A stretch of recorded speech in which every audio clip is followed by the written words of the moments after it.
How's my hair? Nice. Ah, thank you. Should I do the intro with you already here? Last time you arrived, we could reveal you from behind something. Oh my god, hey! Welcome back to my theatre-themed YouTube channel. My name is Mickey Joe and I am obsessed with all things theatre. I am a professional theatre critic and content creator here on YouTube, and I have been so excited to watch Mamma Mia! I Have a Dream on ITV1 the past few weeks. So this is the latest instalment of my recap, review and analysis series here on YouTube, where each week I am joined by a different special guest to discuss what happened on the musical theatre casting series. And today I am joined once again by my stagey fiance, la, Aaron James, everybody. Hello, everyone. Yay. I didn't think I was going to return for a while. No, you're having a nice return. Well, we needed your masculine energy today because having had Sophie week last week... That's unnerving. Having had Sophie week last week, this week, it's all about the boys. It was all about the skies, really. If you're going to do that the whole time, I will not be able to keep a straight face. I mean, you asked for masculine energy, so I thought that... It sounds like Kathleen Turner, actually. But this week, it was all about the skies. It was. As the boys had their turn to do a little bit of an acting workshop, which we'll talk about, and individual performances, which we will talk about. But if you are brand new to this concept and you don't know what it is we're talking about, this is a musical theatre TV casting series where the producers behind Mamma Mia!, the smash hit musical featuring the songs of ABBA, are searching for the next performers who will play the roles of Sophie and Sky in the West End production as it celebrates its 25th anniversary at the Novello Theatre. So we began the series with 14 hopefuls, 7 of them vying for the role of Sophie, 7 of them vying for the role of Sky. And we've already lost one because last week Maddie was the first contestant to go home. So let's recap what happened in this episode then. It started with another group performance number. It was a bit of gimme, gimme, gimme. It's nice to have a bit of an up-tempo one. Yeah, I did think that Esme was particularly hard done by being given solely 12:30. I will say, though, it did feel like they were putting a lot of attention on her. Oh, yeah. Oh, yeah. For an episode not about Sophie's. I'm pretty sure in my analysis last week with Ellie, I decided that she was in the most powerful position. I think she came out on top of the power ranking. You know, that bodes well for her. But I thought she rose to the challenge. She did a great job. But that would normally have been like a group vocal moment. And then the soloist would come in on, and I'm watching the late show in my flat all alone. How I hate to spend the evening. I didn't know I knew so many of these lyrics. That's what happened there. Stephanie had a great vocal in that. She did. Solo lines. She did. And again, highlighting it. Leah grabbed me for the character that she brought to it. Consistently, she brings personality to these group numbers, and that's an important factor. I did find it fun that, like, the whole circular going round moment, I was like, oh, we're going to voulez-vous. It was a little bit voulez-vous-esque choreography. Do you know what I thought was fun? Is that because we started with 7 Sophies and 7 Skies, and we've now lost Maddie, she was the first to go home, so we have one fewer girl than boy. Leah, when they each took turns and pulled a boy up from where they were sitting down, Leah had to grab 2 because unbalanced. So good for her, honestly. It's also an interesting song for them to choose for the Sky Week because they all have to sing "Gimme Gimme a Man After Midnight." But they are the men, so that it's thematic. Yeah. It's beginning, like, we are the audience being given men. I don't know. You get what I mean. You understood where I was going with that. So then we got into the episode itself, and we reflected on the fact that Maddie had gone home. And, you know, it is a bit of a different feel, this show, compared with some of those previous casting shows we had years before, and we do feel more of, like, the bond between the contestants. We get more of that behind-the-scenes look. I think that works, and I like that because it gives us camaraderie, and, like, that is what will be the thing when you get into a job. You're part of an ensemble, part of the cast. You need to show you can be close to people. Or they'll hate each other. But it does remove a tiny bit of that competitive, like, that you're in a competition where they're all going through the same roles when they're all sad about somebody leaving. You feel sad for them, but you also, I don't know, I want that feeling that some of them are really wanting this role. I think that will come. I think as the weeks progress, it's going to be more competitive. As they begin to see the finish line, then that will suddenly bring their focus But we had the announcement, as we expected, given that last week was all about the Sophies, that this was going to be Sky Week. And that similarly, one of the boys would be going home. And it's also nice, I think, when you have that week gap to finally go, oh yeah, they're part of this competition as well.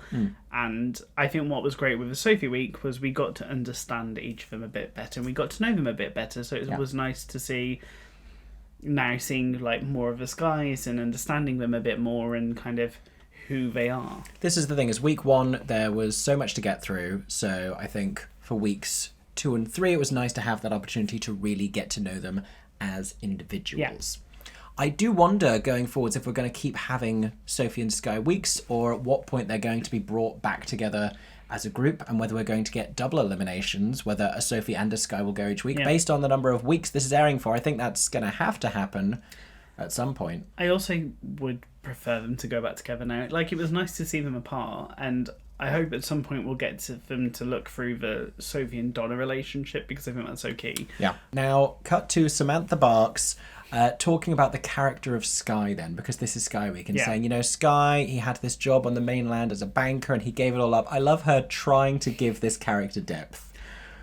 He doesn't have much in the show. Like, Sky is, I think, in all intents and purposes, a supporting part in this show. For sure. Probably less seen than all 3 of the dads. And I think they're doing a good job of trying to make it feel like Sophie and Sky are the same. They have so much to do, so much to have prominence. To do. And I think anybody that knows the show knows that Sophie has a lot more to do in this show, and a lot more of the show rests on Sophie. Yeah.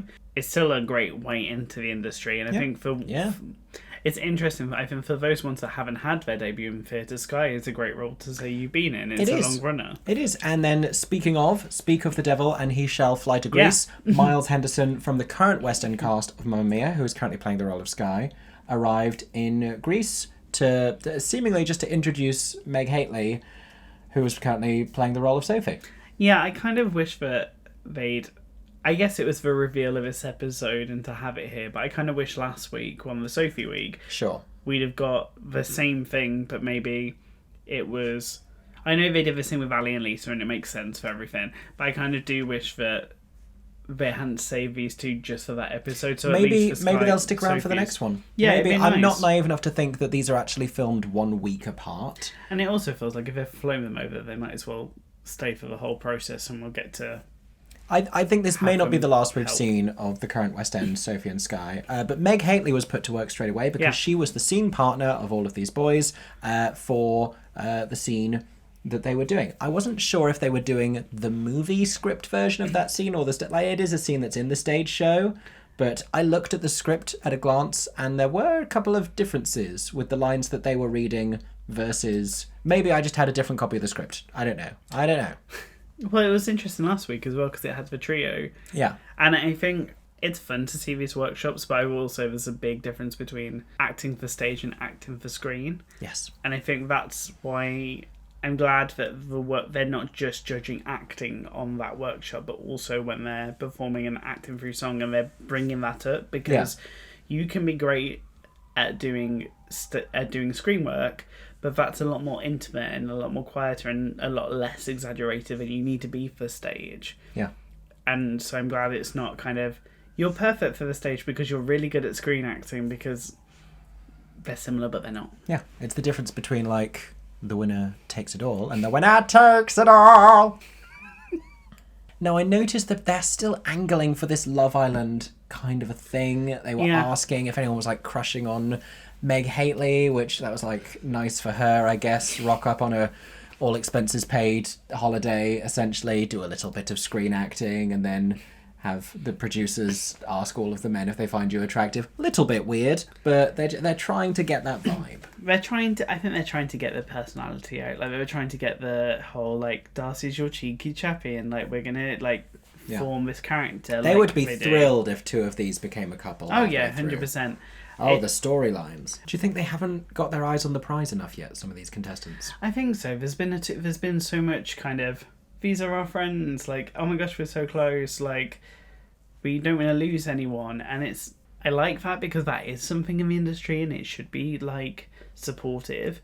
We also don't want to start looking at people and thinking, of his contestants really wanting this role, it kind of lowers how hard they are. Like, we know they're working hard for this, but it doesn't maybe show that as much because they're kind of relaxed and I don't know. So let's talk about these acting workshop performances then, because it is very different doing it screen versus stage, but it still told us a lot about who is able to thrive under pressure and deliver an honest and compelling acting performance.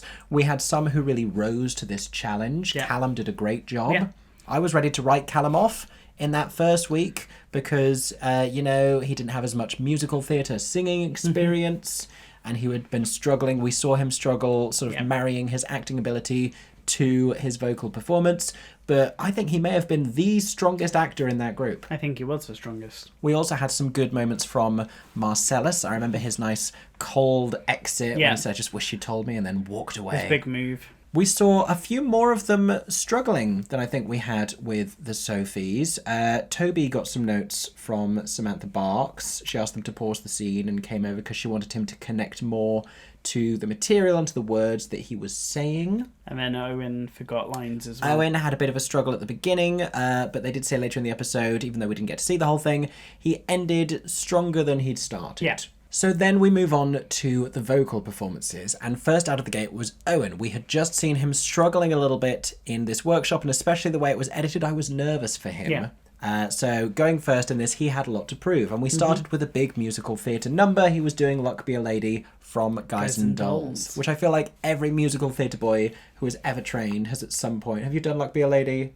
Yeah, I think so. I've done like 2 different showcases at least. I've done like one ensemble. I did it as like, I think it was like my grade 7 singing with ABRSM. I'm pretty sure I sang Luck Be a Lady. I probably had a hat. I feel like it's been done, honestly. It's one of the classics. He did give us the high note optional version at the end. The tonight. Yes. I also noticed, and you said this has been happening, clearly I just noticed this for the first time, but the ensemble backing vocals are not coming from the ensemble dancers. No, I knew last week when kind of watching Maddie's performance, and it's a group of backing dancers but then putting in canned backing vocalists, which in some ways may be handy because it means that there's nothing that can put them off from it, and too many mics to handle, maybe with the outdoor atmosphere, that it's just that lead vocals. Does this call into question the extent to which the vocals we're hearing from the contestants are maybe a little bit produced? I don't know. I don't know logistically. I was speaking to somebody about this actually today, that it feels, because they're having to do so much to the vocals to make sure it comes out clean because of where they are, and like we've seen they've had rain, they've had wind. You don't want that to make it sound not as fab for TV, because let's be real, it needs to be kind of pleasant to be able to watch the whole episode and not kind of go, but at the same time it does start to make things not feel as authentic. Authentic. I guess it does start to make it feel all a bit more produced and edited. Now, I hadn't realised about Owen that he's actually still in his final year at drama school. And auditioning for this series was his first ever audition. Which is a pretty fantastic achievement. But I wouldn't have been able to tell you from like the performance ability and just like the professionalism that he was still in training, where some of these have graduated, have worked, some of them worked extensively. And he brought it back in this performance. Like Desmonda had first up the week before, he had kind of the same arc where he'd struggled with the acting, but he gave a confident vocal performance that redeemed him. And it was pretty clear he was going to be safe. I feel like that first, I'd be surprised if in a different episode there's ever the first performer that goes out in the order. I mean, it depends. Once we're down to only a few That's people, very true. You never know. But I thought he was swaggering and expressive, and the judges had great feedback for him. So he did a great job. I will say it's always a little bit of a challenge to do something with a strong character accent. He was giving you like Guys and Dolls. And we've seen on these types of shows before, if someone does a sort of big character and distances themselves too much from the part they're auditioning for, sometimes that doesn't work in their favour. Sometimes we've heard judges say things like, oh, you're a great character performer, but not for this character. I think there's that moment when you can be so into it, but you forget that their criticism, and when they talk to each other, a lot of the things they're saying is, can we see them as a Sky or as a Sophie?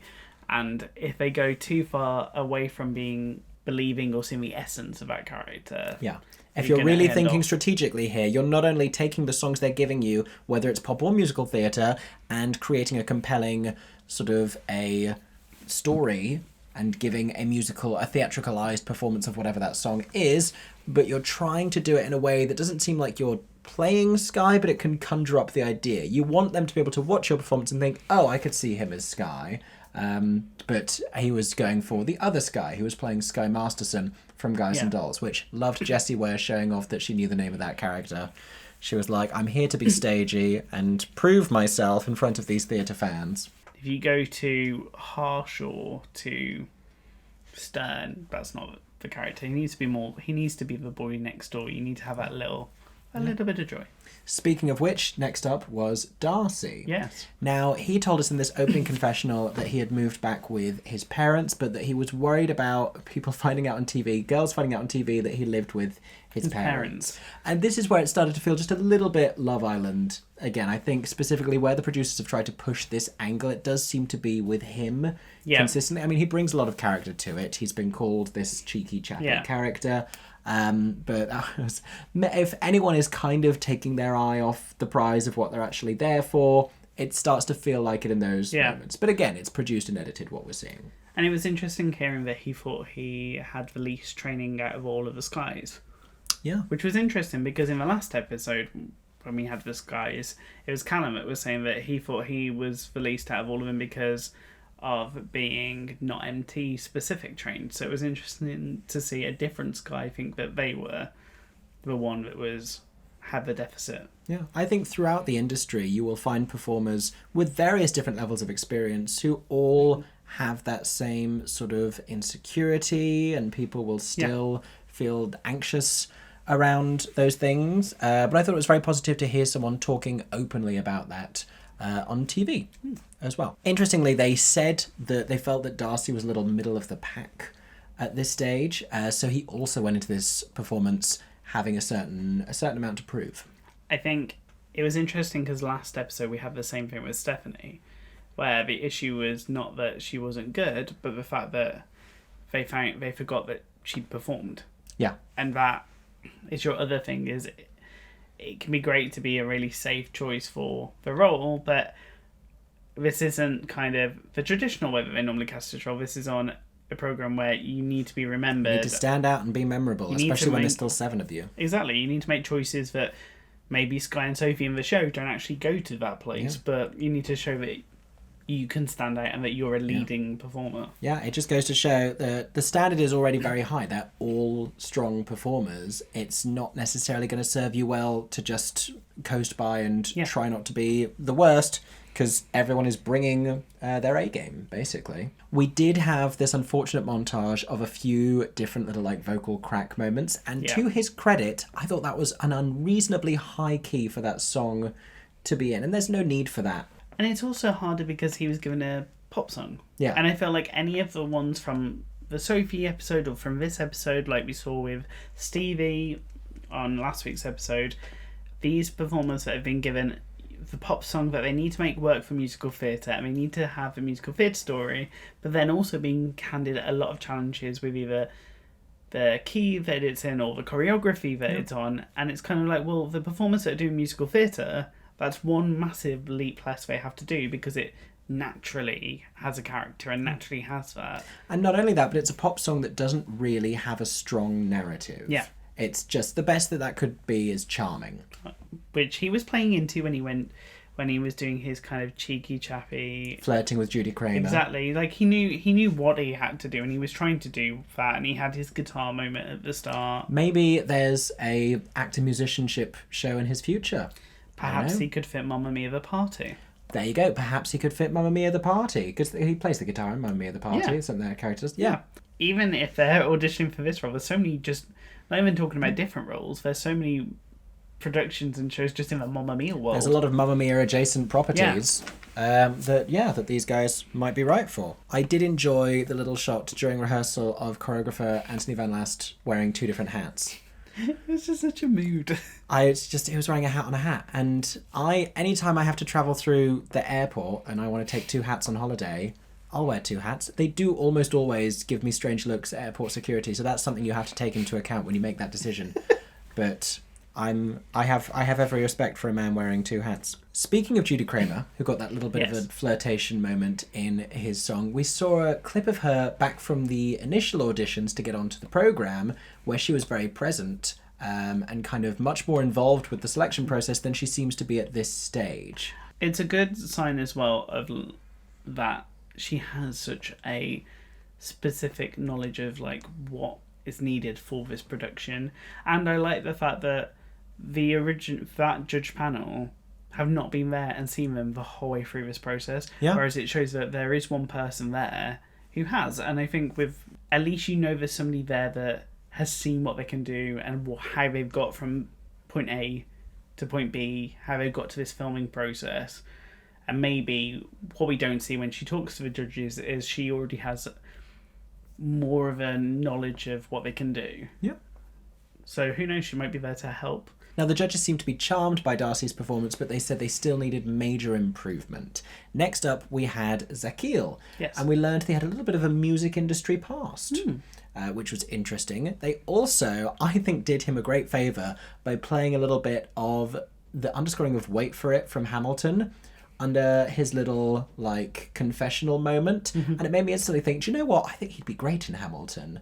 Like, I don't know that, like, his voice from what we heard just in that little clip of him singing before and what we've seen from him so far, I don't know that it aligns with the tone of Mamma Mia that readily. He'd be an interesting and new choice for Mamma Mia, which I think would be very fun. But what I could see him in straight away is something like Hamilton. Yeah, some of these performers will find them go on to roles that suit them even more than the show that they're currently auditioning for. And similarly with his acting as with his singing, I thought, again, just tonally, he's bringing something very different. It felt a lot more sort of modern in many ways, maybe even a little bit younger as a Sky, but it would be a very interesting take on the role. Now cut to the vocal performance, and he was singing and dancing Footloose from Footloose. I mean, it's a good way to show if you've got the stamina for this show. Yeah. Because Mamma Mia is just as fast-paced as that song was. Yeah, but it makes me think that that's the kind of thing I'd like to see them all do on a level playing field. Yeah. Like, them have to bring dance into it and that be a themed week, rather than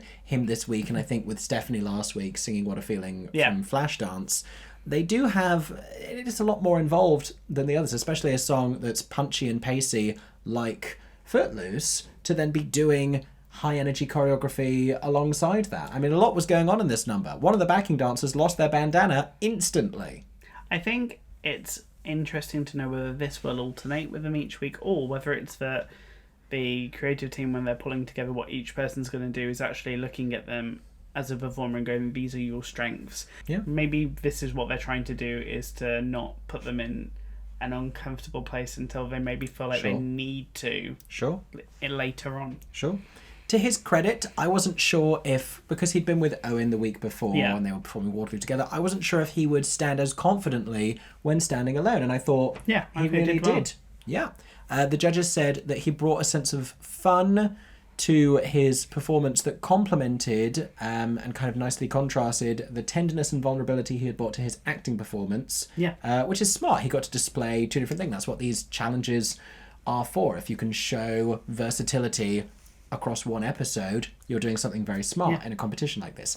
Amber Riley said she still wanted more vocal freedom from him. What do you think she meant by that? He felt like he was either thinking it through or wasn't fully there, but when he was doing those higher notes, it felt like he wasn't relaxed doing it. Sure, there was a bit of a dodgy note moment on You Can Fly, but alongside all of the dancing he was doing, he didn't really get picked up on that like some other people had really been focused on the week before, which I think is fair enough, because he had a lot more to contend with. Yeah, I'm glad that they're being considered when they're doing notes and aware of what they're asking of each performer with the songs that they've been given.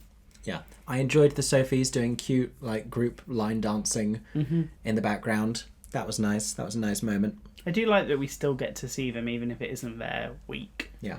Or else it would feel very you're watching two different shows at the same time. Yeah. Then we had Craig. Now, I don't have as many notes about Craig. I feel like we still didn't learn that much about him. I did think that, like with Sakil having to dance alongside his number, and like with Darcy having a very high key for Kiss Me, Craig had something very difficult, which is he had to start with the really high bit at the start of your song and the Ewan McGregor version, the "My gift is my song." But not only that, because it's TV and they have to make sure everything is filming, it's such a protracted wait for him to stand in place while they get that shot right. And then all he has on the backing track is boom, and he goes. Yeah. He doesn't have a decent enough intro. I promise you, if that had been a couple bars longer, it would have been a much better note. Yeah. Because he's just there on standby. You can't control your breath. You can't know exactly when it's going to be. He's just waiting to come in and then hit it. Yeah. It's so sudden. And then immediately after that, they cut to Alan Carr saying, that was a bit off, wasn't it? Well, yes, but given the circumstances, he's here in Greece, open to the elements. It was still a tremendous vocal. I didn't vibe with that piece of editing. I didn't care for that. I thought it felt mean-spirited given the context of that kind of a vocal entry. No one else was having to do that. No, it's true. It is very true. I don't know whether it's just knowing that he's probably had one of the biggest careers before being in this show compared to other ones that maybe makes me go, like he was in Bat Out of Hell and School of Rock. Yeah. But it wasn't like it was a hugely wobbly no either. It was just a little bit under. No, but maybe they did that because he's not vocally extremely challenging, but his piece is mainly just him being in situ. Yeah. So maybe it was if we just go, oh, this is like fabulous. I think with the editing, they're just trying to make it not feel a given that some people you don't even have to process because you know they're in next week. They want to give you that challenge. I think I just like the authentic moments of this series and what it brings in terms of that. I like the shots where we see the camera crew and where they talk about the process of putting it all together. And what then gets me is you have the judges' commentary after this, and I wrote this down because they said you took a risk in doing this song. There's no indication that they get to pick the songs or the keys or anything. Maybe they do. Maybe they're given a choice of a couple, but it's also equally possible they're just given a song each week and he has to sing this crazy high note right at the start, and then the judges say, well, you took a risk doing that. He didn't take a risk. He just did what he was told on this island. Well, it wouldn't shock me if maybe there's like two choices and they settle it down to one. I think what I enjoy is whenever they go to that main table with Judy and the main creatives, and you know that they've worked with them and they actually have like, I love these little lines that we get from them because at the end of the day, those are the people that like with Mamma Mia are the most important to impress because they're the ones that you're going to have to work with on this show. Yeah. And like hearing when they say that moment of, oh, they did well with that. But then I feel sad because last week they did that and they said a nice thing and it had an expression after Maddie performed, and obviously we lost Maddie. Yeah. So it doesn't really... Just them liking them doesn't mean that they're going to get through. Yeah. Back to Craig's Moulin Rouge moment. I liked the gentle Scottish version. He said it was nice for him to be able to perform with his own accent. It's true, there's not many Scottish roles. Not many Scottish roles. I also thought he'd be a great Christian or cover Christian in Moulin Rouge. I could see that. But... it then made me think, Christian is the kind of role that actors will play 5-10 years after they've been Sky in Mamma Mia. And it's not that he feels too old for Sky. I just think he feels a little too mature as a performer and a vocalist. I think there's a maturity of like being able to sing that and where that places the age. I mean, it's not specific, I don't think, mentioned how old Sky is compared to Sophie. Because... they obviously met and he dropped banking to be with her and stuff, so maybe there can be that slightly older Sky. I think though I'd be intrigued with him being paired with a Sophie's and seeing if he feels like older against them, if that pairing works. I mean, there's a part of me that wonders if it's a waste of his talent, even if I could see him in this more sizable West End leading role of Christian in Moulin Rouge more readily than I could as a Sky. Exactly. I don't know. Next up, we had Callum. Now, Callum, who had done such a great job in this acting workshop, interestingly enough, again, they're still framing it the specific way. They had him introduce himself as a, whatever he is, like a school lunchtime assistant, basically. And then immediately telling us that he'd done 3 years at drama school. Yeah, he was at Rose Bruford. Yeah. But he said, as has been mentioned, he doesn't feel like he's had as much singing training, as much musical theatre experience and training as some of the other contestants. Mm-hmm. And how that actually materialises is he has a really interesting pop voice. We both said this. He's got a really interesting tone, but he has pop vowels. He's got a voice that would work for actually being in the industry. Like, and that wouldn't surprise me if that's not working at drama school that he's done that, but like how he listens to music and sings with music, and it wouldn't shock me if he's been in a band or something like that, and that's where this voice has kind of appeared from. Yeah. Amber Riley said almost exactly the same thing. Yeah. She said that he didn't really have the chance to marry his really strong acting performance to his singing, and she wanted him to bring those two things together. He's got a great voice and he's a great actor, but he doesn't seem to know how to do both compellingly at the same time. How I wish he had a musical theatre song, I will say, because that really would have exposed that, and he would have had to like sink or swim with it. He kind of just got through this pop song that didn't need a huge amount of acting. They said he didn't really connect to the dancers as much, but if they'd given him something meatier, that would have been interesting to see what he did. It would have been able to see straight away, can he do musical theatre or not, if he is given a song that doesn't have such a pop sound to it. Yeah. As it stands, he did an Ed Sheeran song that I do not know, because I am a musical theatre person. And until they make an Ed Sheeran musical, they will. Yeah. I know that song. It brought out, though, an interesting discussion with Jessie. Oh, it did. I think he didn't realise she was trying to be really kind to him and giving him a help yourself here, tell me what musical theatre song you would have done otherwise, like what would you have done to show your acting through song ability. And he went straight to the thing that he keeps saying in the VTs, which is, but I haven't trained in MT. And it's like, he said he didn't even really know much musical exactly theatre. But it's like you went to drama school. You will have done musical theatre at Rose Bruford. You will have, in some form, you will have had classes on it, because they do more of an overall of kind of acting with musical theatre. Yeah. But even so, like, you've auditioned for a musical theatre role, say something, and I think that it was interesting how she responded to it in the same way. Where she seemed angry.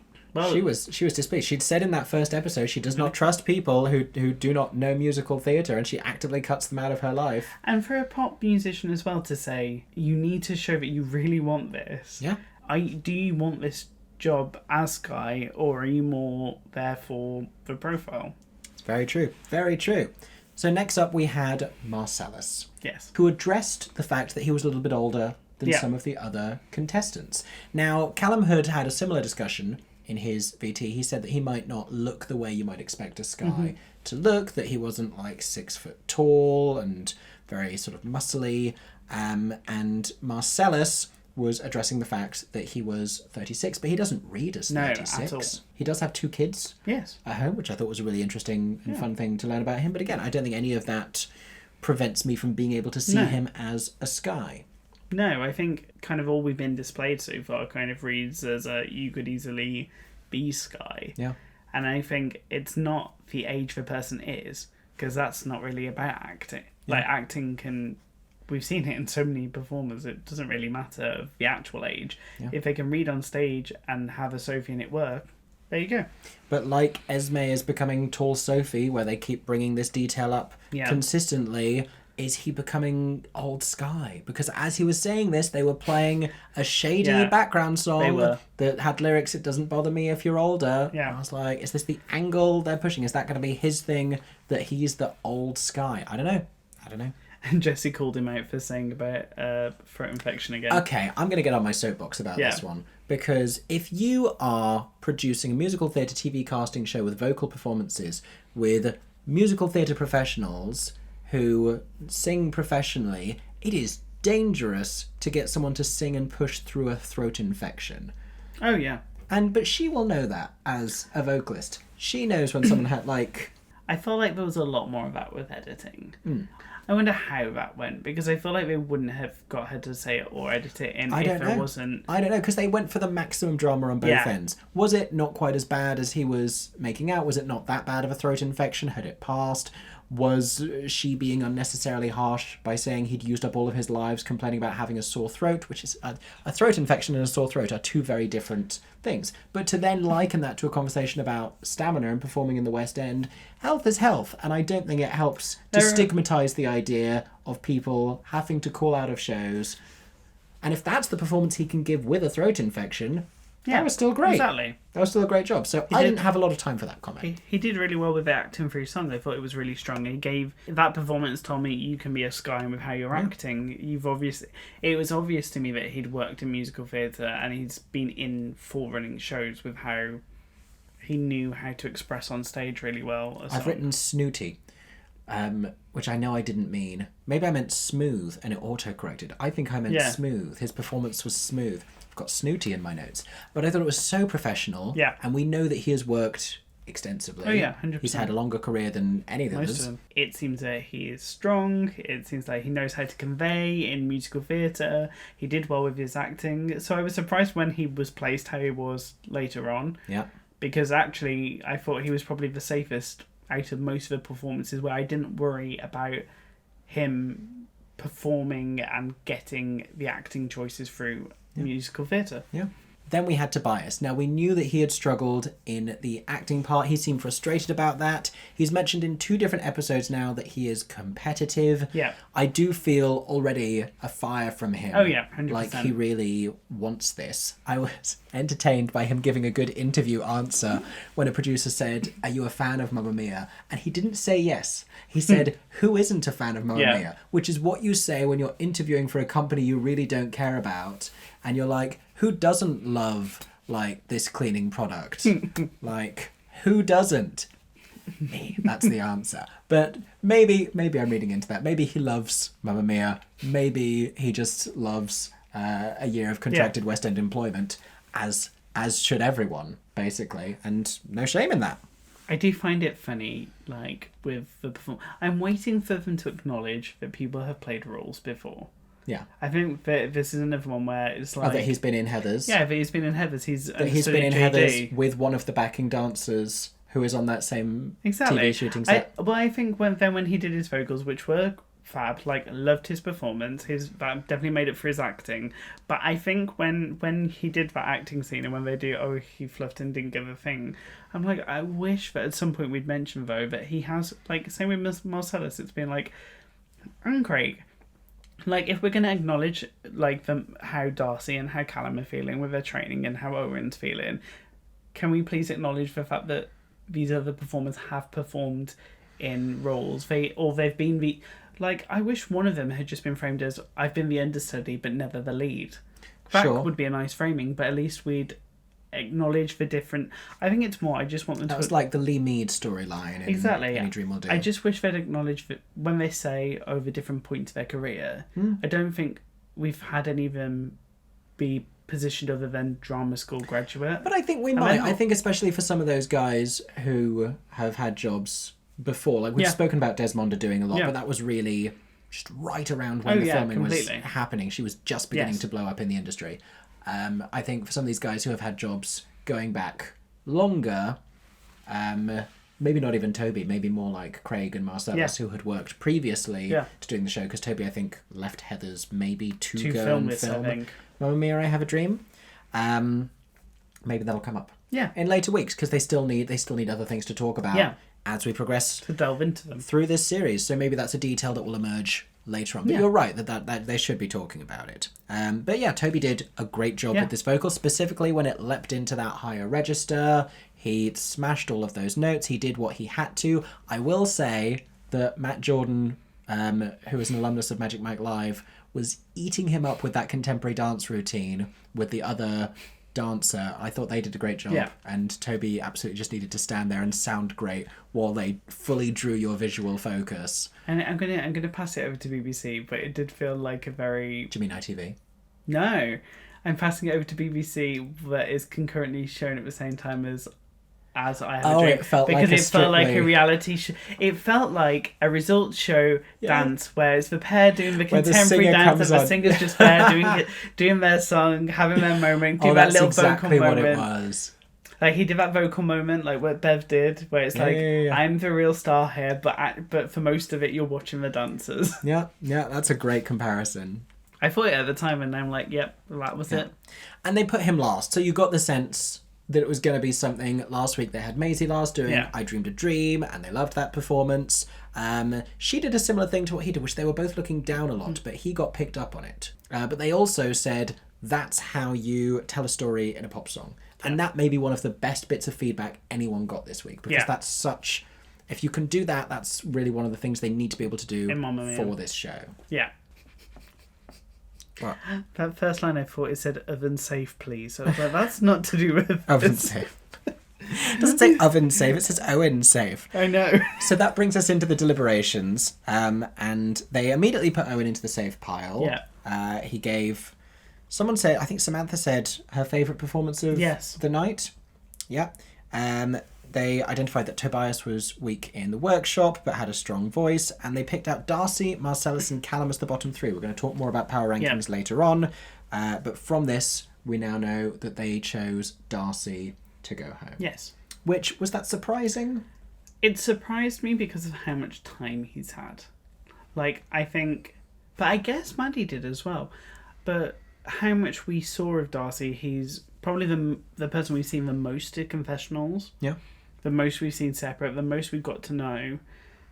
And so it surprised me, I guess, as well, because of when they asked Judy for her comments, how she said the big thing is, will they be able to do this in the show full time and like... Oh, she was musical theatre focused. She said it is still musical theatre. But I guess that might have... I felt as though she was like pushing more against Callum because that had been his issue. Well, I thought that, but then I think it's both of them probably. And Marcellus, there's no worry about musical theatre, so he was safe from that comment because what he did perfectly was he acted through song so well. If he can perform like that and not be 100%, he can do a long running show. Yeah.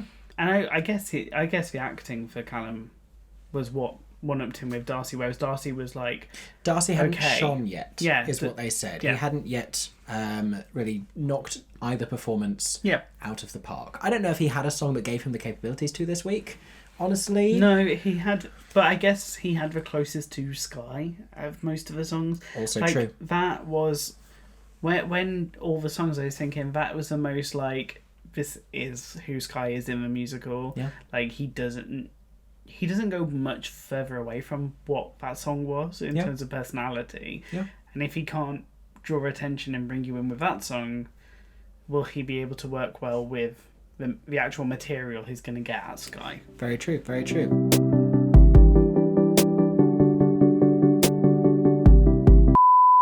Back by popular demand, welcome to Ellie's Fashion Minute, where I'm going to talk about some of my favourite and least favourite looks of the episode. I did it last week and I'm back again. Thank you for everyone who wanted me back so badly. So we're going to start with my favourite judge look of the night, which I think Jess took it for me, with the sparkly top. Oh, it was pretty. And with her earrings, like the proper like dangle down earrings, the gold, the little splash, she looked amazing. She looked stunning. But I actually think that the entire judging panel was bested by one person, and that person is producer Judy Kramer. God damn, she walked out and she sat down in this white blazer with just the biggest shoulder pads. She had more pads than your average drag queen. Like, they were risen to high heaven. It was camp. It was everything. She stood out in, like, the 5 seconds that she waved hello as they always introduce her. Like, she looked amazing. She looked mwah. Mwah. Moving on to the boys. Now, I will say, on the whole, a lot less impressive than the girls last week. There wasn't many, like, key standouts, where it was quite hard to say my favourite of the girls. I found a struggle this week. My favourite, I think, was Marcellus. Marcellus had this, like, really suave look with the blazer and having, like, a patterned shirt underneath it to give that, like, little splash and that little variety to it. And then you had, like, a little hint of colour with the handkerchief in the pocket, the little blue shining out there. I think it would have been a perfect look if he had just tucked the shirt in to the trousers. I like my men to look neat. But Marcellus, I think he had the strongest look of the night. My least favourite looks, I think Craig's was a little bit boring. It was just like a blue shirt. It wasn't anything special. There wasn't like a little something. I think a lot of the boys, they had simple fashion, but there was something about everyone that helped them stand out a little bit. Like Owen's hat, or Darcy had like this really nice white shirt that was like patterned and like a little splash of yellow on it. But I don't know, Craig's, he didn't really have much for me. Tobias had this, like, peach colour that looked really nice on him, but then it faded into a white on the shirt. It was like an ombre style shirt, and I wasn't really feeling that one either. Thank you for another edition of Ellie's Fashion Minute. I'll see you next week. I don't know how to end the segment. Bye! Now, here's a talking point. Jessie Ware was outraged at the concept of these performers not knowing enough musical theatre. Do you think performers all need to be stagey? Do you think that matters in the industry? And indeed, with Toby and his sort of sidestep answer about being a fan of Mamma Mia, do they need to be fans of the show that they're in? I think they need to appreciate the show that they're in, because at the end of the day, you're signing up for a year of it. Mm-hmm. Like, I don't think I've known any performer that's been in a show and they don't like the show. Yeah. Because they wouldn't audition for it. At the end of the day, so many auditions happen. Yeah. You get the choice to be put forward for it. I think you have to have an appreciation for it because you'll give your all to it. I don't think you will if you don't like but what then you're I think doing. there are some performers who give their all and give terrific performances, and that's not necessarily tethered to their own love of the material. I think some of them are just really great performers. I mean, it's acting after all. That doesn't necessarily have to come from a genuine place of passion. And it's interesting to me with acting where it's seen as this like amazing opportunity in that because they're living their dream. Mm-hmm. People want for it to be like, oh, it's your dream show and it's like the best thing ever. And they want for you to like love all things musical theatre when that's not the reality for everyone. And in no other industry would there be that expectation of you. They made a comment. They said like they have to love it because they're going to be doing it 8 shows a week and they're going to be doing it for a year. No one says that to you when you're applying to like local council or like a library and be like, well, you have to love librarianship. Otherwise, you know, you won't be able... And it helps. It helps with any job. Like you want job satisfaction, but I don't know if it's a prerequisite. I think regardless of kind of how much you give to, like how much you like that is the best show you've ever wanted to be in. Yeah. Is that always the case? No, but it's the joy of the art. Yeah. Or just the desire to do it. Like I think you can still find things you enjoy in it, but the industry is hard enough. And a year contract in the West End is such a lucrative and sought after thing. To then put these barriers in place of saying, and you also have to love the show, and that being another layer of expectation, I don't know if that's necessary. Being in a normal show, yes. Mm-hmm. Being in a show where you're on a TV program and they know that you're going to be the spokesperson for that show because it's the media. That's true. They're not auditioning to just be Sophie and Sky. They're auditioning to be the 25th anniversary cast Sophie and Sky, which means this should be the cast that... This is the cast that are going to get the most media attention there's probably been for this show since it opened. Yeah. To represent it, to be on national TV, on a global stage, to say it. That's what I guess a little bit of the pushback is. This is kind of a cast that's going to have more spotlight on. Yeah. But then I think the thing with Jessie and Stagey, I think it's more knowledge. Like there are a lot of theatre people that I'm very aware of that are not like big music, like the biggest stagey people. Sure. They keep on top of everything. They want like in their daytime, a lot like music industry. I know like it doesn't mean you have to be like musical theatre obsessed, but that you have like your base knowledge, that you are like aware of your own craft and like what you'd want to do, and so you're not kind of putting these barriers between just being able to collaborate with people and talk about the industry that you're going to be in. You don't, with any other job, if somebody came into a job and they were like, yes, but I know nothing about the industry that I'm trying to be in. That's also true. Sure, you can be new, but also you want to learn. Yeah. So what else did we think of this episode then? I liked getting to know the guys a little bit better. I liked that we got those performances. This one I think perhaps was even more uneven in terms of what they were doing because we had some really classic musical theatre and then some very trendy pop songs and some sort of in between like the Moulin Rouge moment and the Jersey Boys. I do just long for them to be on a more even playing field. I worry that we might not get that until they're paired together. Yeah. I feel like they're trying to do this to tick off both the musical theatre fans that are watching this series and People that just like Mamma Mia and traditional classic music. Pop. I feel the same way, not to at the BBC again, but I feel the same way about Strictly Come Dancing. Yeah. Because back in my day, they did one of 2 dances in those early weeks. And now you get all sorts of things of varying difficulty levels. And someone who's trying to do an Argentine tango or a samba week 2 while someone else is doing a cha-cha or a waltz, it's not a level playing field because those are very different disciplines. And that's how I feel about these performances sometimes. I feel like there's always part of the thing where producers might have favourites, or they might... I still remember, was it the final or the semi-final of Over the Rainbow? And Danielle Hope was given 76 trombones from the Music Man. And I think that's when Lauren did I Could Have Danced All Night. Sophie did something similarly pretty.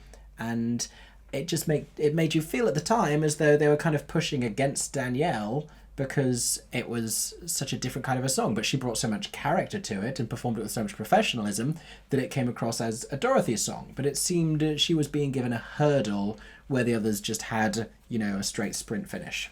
Yeah, and yeah. Look at me making a sporting metaphor. Who expected that? My gosh. I think as well, we don't know, because we haven't seen their auditions or previous work of knowing what their personal capabilities are. Yeah. The ones that have this massive vocal range are being given the songs for it, but they're being given the opportunity to showcase themselves. Yes. And maybe being pushed in a direction that would be advantageous. Like, we need to see this from this person. Yeah. Let's see if they can deliver. They're being given a challenge to meet. But I think sometimes because then you've got somebody that's doing this big dance number and it's like, well, that's not fair because that person's not having to do that. Yeah. But I think maybe it's more, they're like, if we gave them all the same, like if we gave them all big belty numbers, for some of them that's not where their strengths lie. So actually it might feel like it's a level playing field, but actually... And there's no point in giving them all these massive sings when Sky and Mamma Mia is not that big a sing. It's not as big a sing as a Christian in Moulin Rouge or some of those other songs. And at the end of the day, it's a TV programme where if you had them all doing back-to-back ballads, people would tune out. Bit of a snooze fest. Now, speaking about Darcy being eliminated, we did this last week with Maddie. What kind of jobs in the West End or touring or just like in the musical theatre sphere, what kind of roles in the industry could you see him playing? Because there's a particular show I think a lot of these guys could go into. Do you want me to say what it is? The one that came to my mind was Choir of Man. I was going to say Choir of Man. I was literally going to say Choir of Man. Yeah. They could all be in Choir of Man. This could be the next 7 performers in the Choir of Man. So easily. Yeah. So easily. Yeah, there's so much fun variety in their vocals all kind of work for that show really well because it is so pop. Grease is about to go on tour. Yeah. I could see that. Not with that haircut. He'd have to do something with that. But I mean, who knows? Some could be in Mean Girls. Some of them could pop up in Mean Girls. Yeah, easily see it. I could see that happening. Or maybe Mamma Mia the Party. Maybe Mamma Mia the Party.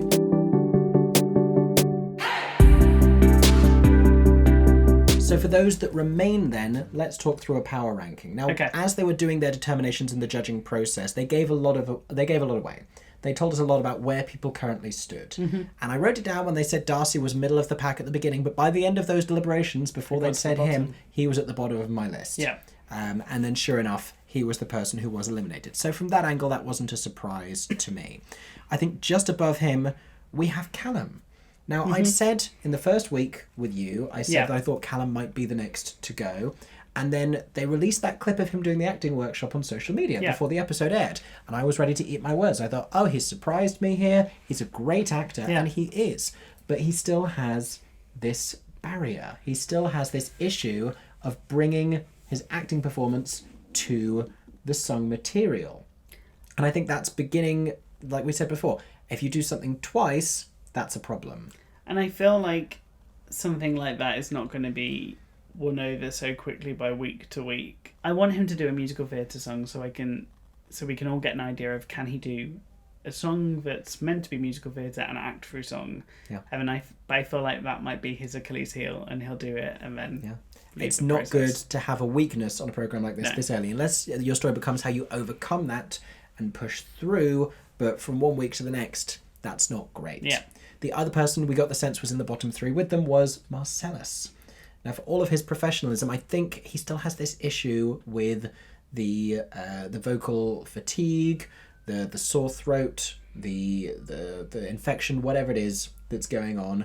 I think is still a problem for him. Again, hopefully if he can recover from that and bring his vocal A game, then we will see him rising up this power ranking. But right now, he's currently sitting in 5th place on my list. He's probably a tiny bit higher for me, I think. I think because he's had, like, you can tell that he's slick on things, and I don't think he'll get caught up and get as in his head on the process as maybe some of the others will. If his voice heals. Well, this is the thing. Next up, in the middle, we have Craig.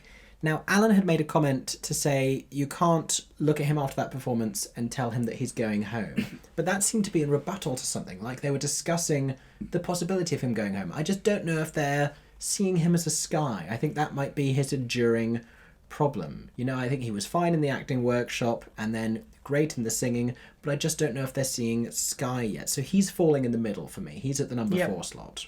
I think I'm kind of similar there. I feel he's a fab performer and you can tell that he can do it all, but I don't know if I believe him with the Sophies in that role. Now, when we get to the top 3, with the Sophie top 3, I think they're all very strong and they could all go into the show. With the Sky top 3, they're all top 3 for now, because I do not think we've had a really strong, obvious frontrunner emerge. No. Not in this episode. No. Because in the 3rd place, I have Sakil, Yep. who did a good job in his acting, good job in his singing, showing different things, but they said he still needs to do more on both. He is developing, he is moving forwards, but they still wanted to see more from him in both sides. Then we have Toby in 2nd place, who gave a really great vocal performance, but he needs to not let his acting slip again with the confidence and letting the stress of it all get to him. And then in 1st place, the strongest performance of the night, the one they immediately said was safe from elimination, was Owen. But this same episode, we saw him struggling with the acting. So no one really gave us an all-round, really confident, winning episode this week. Yeah, I feel like for me, I'd probably switch Tobias and Owen. Because I feel like Owen did a really strong performing number, but I didn't see Sky from Mamma Mia. Sure. Whereas with Tobias's, at least, I did see this kind of naivety in how his acting was. Yeah. I got more of like a, okay, I can see you as Sky. I mean, we've said this from week 1. I think I could see him as Sky. I just don't know if him getting too much in his head is this big. I don't know if he's thriving in this competition necessarily. I don't know. So those are my current thoughts. So based on that, it would seem that Owen would be currently the front runner to win. If you had to make an updated prediction, who are you thinking right now you could see winning this program? I could see Owen take it. I think I could see Owen take it. I think I could see Zakil take it. I don't know, if he makes those adjustments, if he really takes on board the feedback from the judges, if we see him continuing to grow, I think there's an interesting performer and an interesting take on the role there. And I liked it was very charming to me when he was saying that, like, he hadn't expected to, like, be involved with Mamma Mia in this way, and he sort of laughed at that a little bit, but that was very down to earth and very forthcoming. You know, I could see something like that happening. My wild card is Marcellus, but Sure. but I think the vocal health is why I'm just like, will he be able to overcome that so quickly? Because my wild card might still be Callum. I just think he's a really great actor. He has that there. I think he has all of the tools at his fingertips, which is why it's frustrating that he doesn't know how to put them all together. I need to hear him sing something else fully, because that kind of vocal, some musical theatre. That vocal sound, I don't know how it will work with ABBA. I know they've done their introduction moments, but we hear them for like one line in the medleys. Yeah. I'm intrigued whether he could do like Lay All Your Love on Me. Yeah. If you had to take a guess then at who might be going home next of the boys, according to my power ranking, currently next from the bottom would be Callum. I mean, if we see him having this kind of an issue for the 3rd week in a row, they already have their eyes on him because of this sort of lack of musical theatre knowledge.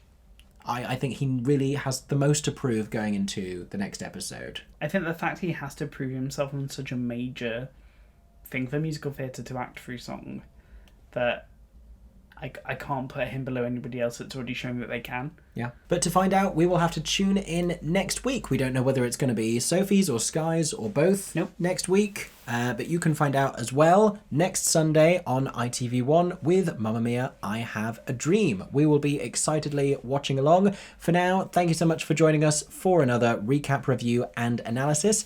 I have been Mickey Joe Theatre. I have been joined by Aaron James. Where can the people find you on social media? I am at Aaron James UK or Aaron James on YouTube. And I hope that everyone is staying safe and that you have a stagey day.